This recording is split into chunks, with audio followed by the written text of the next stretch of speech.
Welcome to Time News Studios.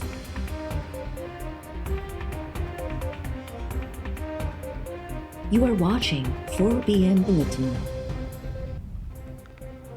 तहरीक इंसाफ़ सिंधु दरिया में तकरारी किनालनि जे दावत ख़िलाफ़ ठहराव क़ौमी असेंबली में जमा कराए छॾियो। ज़रताज गुल ऐं अली मोहम्मद ख़ान असेंबली सेक्रेटरीट पहुची ठहराव जमा करायो।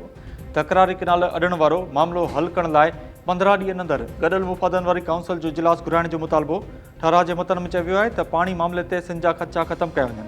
60 ॾींहनि अंदरि इरसा अथॉरिटी तरफ़ां पाणी मौजूदगी बाबति जारी कयल सर्टिफिकेट ते बि गैर जानिबदार ऑडिट कराई वञे।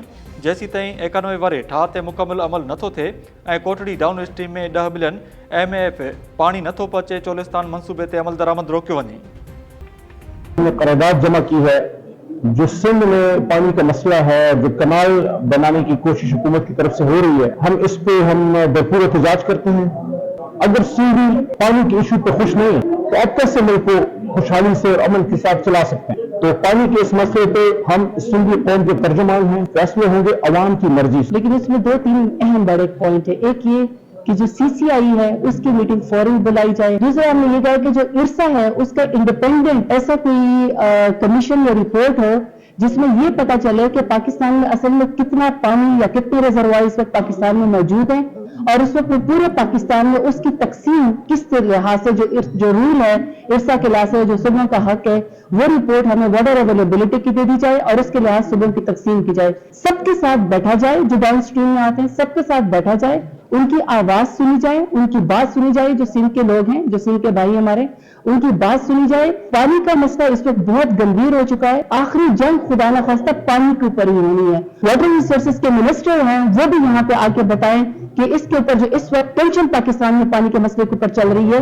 क्या सोल्यूशन उन्होंने इस बात का निकाला है। सिंध जे अवाम जा तर्जुमान आहियूं। पाणी सिंध जो अहम मामिलो आहे। ठहराव मंज़ूर कराइण में पीपुल्स पार्टी MQM खे असांजो साथ ॾियणु घुरिजे। PTI अॻुवाण ज़रताज गुल ऐं अली मोहम्मद ख़ान जूं मीडिया सां ॻाल्हियूं।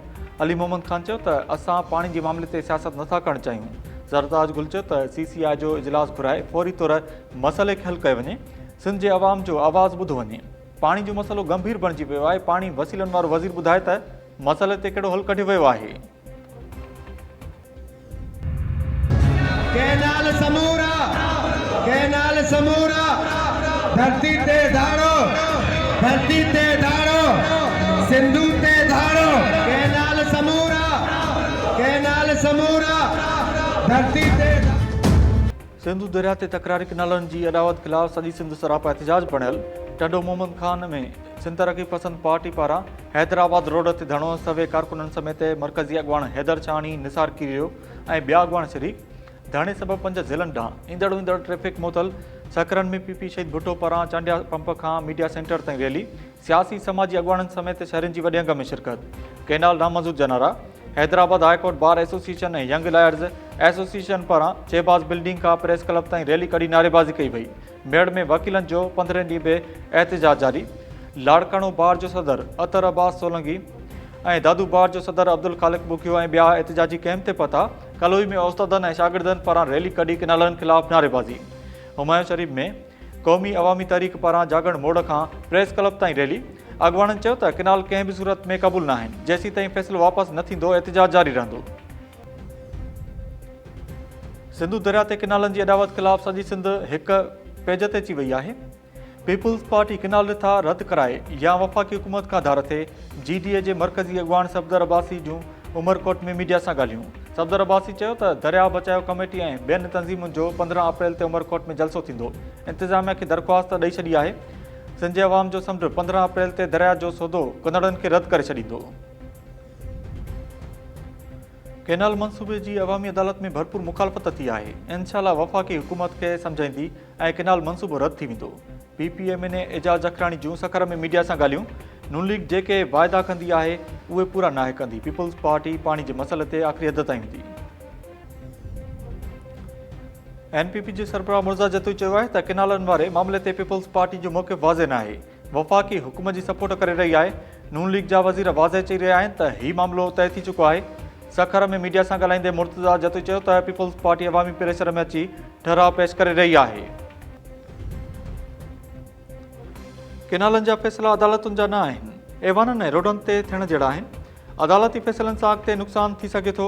सॼी सिंध सरापा एहतिजाज आहे। सिंध जो आवाज़ ॿुधो वञे। JUI अॻवान राशिद महमूद सुमरो जूं रिपड़ी में मीडिया सां ॻाल्हियूं। राशिद महमूद सुमरो चयो त तकरारी फ़ैसिलनि सां वफ़ाक़ कमज़ोर थींदो। रिपड़ी में JUI पारां सिंध बचायो सिंधु बचायो जलसो मुनक़िद कयो वियो। हज़ारे माण्हू शरीक किनाल नामंज़ूर जा नारा। सोशल मीडिया जे ग़लत इस्तेमाल ख़िलाफ़ सिंध जो घरू खातो वफ़ाक़ी इदारनि सां गॾिजी कमु कंदो। ग़लत मालूमात ऐं कूड़ी प्रोपेगंडा कंदड़नि ख़िलाफ़ एक्शन खंयो वेंदो। वॾे वज़ीर जी सदारत हेठि थियल APS कमेटी जे इजलास में फ़ैसिलो। इजलास खे ब्रीफिंग ॾिनी वई त FIP का एक्ट 2025 तहत social media protection and authority क़ाइमु कई वई आहे। मुख़्तलिफ़ क़िस्मनि जा साइबर क्राइम नई अथॉरिटी ॾिसी रही आहे। सोशल मीडिया खे रजिस्टर्ड करे रेगुलेट कयो पियो वञे।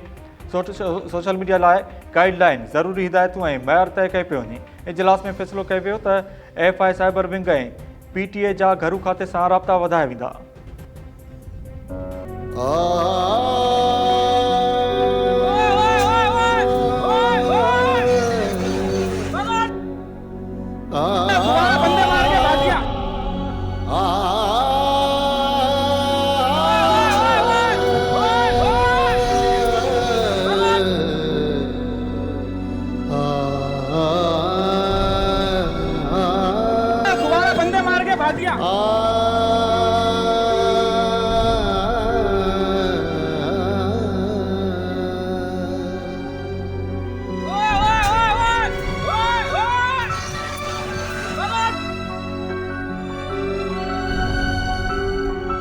कराची में डंपर बेकाबू वधीक हिकु नौजवान खे चीबाटे छॾियो।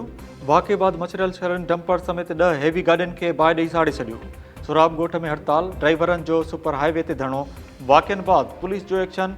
मुख़्तलिफ़ थाणनि ते 5 केस दाख़िल। पुलिस पारां डंपर साड़ींदड़ 19 जवाबदार गिरफ़्तार करण जी दावा। कराची में 10 मिंटनि अंदरि 5 डंपर्स खे साड़ींदड़ आम शहरी न आहिनि। जेके नामालूम आहिनि मालूम थी वियो आहे त उहे केरु आहिनि। DIG विस्ट इरफान बलोच जूं सहाफ़ियुनि सां ॻाल्हियूं। DIG इरफान बलोच चयो त डंपर्स ऐं वाटर टैंकर साण वारे वाक़िअनि जी जांच जारी आहे। लॻी रहियो आहे त हिकु मुनज़िम मनसूबाबंदी तहत डफेड़ पकड़ियो पियो वञे।